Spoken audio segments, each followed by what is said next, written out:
Good evening and welcome to the Financial Week. I'm Javon Keys.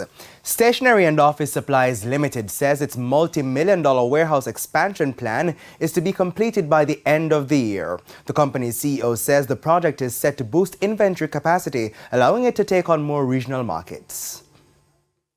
Stationery and Office Supplies Limited is reporting a strong uptick in its performance in 2022 as schools resumed and businesses retooled spaces to welcome back their workforce physically. For the 12 months to December, the company made $256 million in profit, more than doubling the $107 million made in 2021. Seek book sales contributed to the increased earnings. Stationery and Office Supplies says it's hoping to continue this robust improvement into 2023 as it seeks to meet the renewed demand for its products. CEO Alan McDaniel says expansion of its warehousing capacity is set for the next few months. Taking down this existing container warehouse and are going to expand it by putting up a new 5,000 square foot warehouse, 22 foot high, which is going to approximately triple our capacity going forward for stock, for everything else that we need to continue to grow.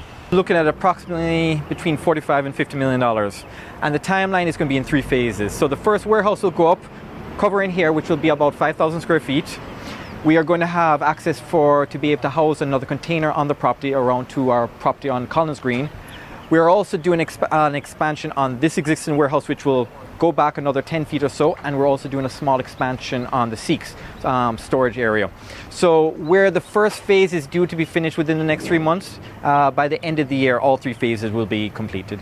This will help the company meet its outlook to expand into the region. Currently, SOS has a deal with Trinidad and Tobago-based stationery distributors, the Office Authority. We were also looking at ways to continue to expand the products, try to expand the line of business, and it worked out with them. So we started by importing file folders from them, something that one of our suppliers could no longer provide to us.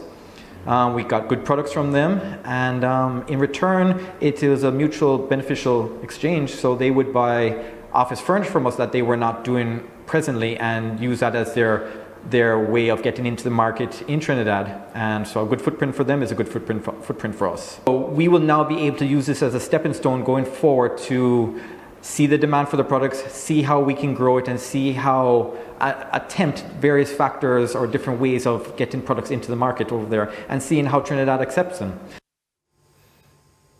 And of course, the company recently published its audited financial statements. Now let's head to the foreign exchange market. The US dollar is being sold for an average $151.99. $111.03 is the going rate for the Canadian dollar. $185.53 for the pound, while it's costing an average $164.73 for the euro. The JSE Index lost 2,484 points today, while the junior market index advanced by 15 points. Well, that should be declined by 15 points.